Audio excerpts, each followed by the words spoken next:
අපි දෙන්නගේ හමුවීම අහම්බයක් වුණාට සංකල්පයක් සිට හමුවනා බවක් දැනුණා. අහම්බයේ හමු අප කෙතරම් ඇවිද ගියාදෝ ඒ සොඳුරු තීරයන් පසු කර ගිය අප කොහෙදෝ.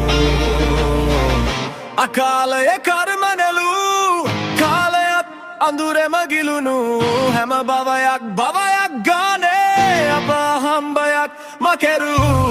අකාලයේ කර්ම නෙළූ කාලයත් අඳුරෙම ගිලුණු හැම භවයක් ගානේ අප අහම්බයක් මකෙරූ. අප අහම්බයක් මකෙරූ. අප අහම්බයක් මකෙරූ.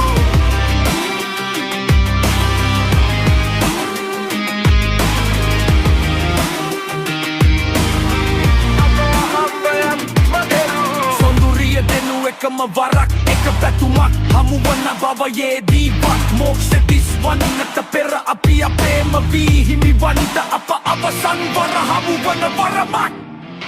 අකාලයේ කර්මනේ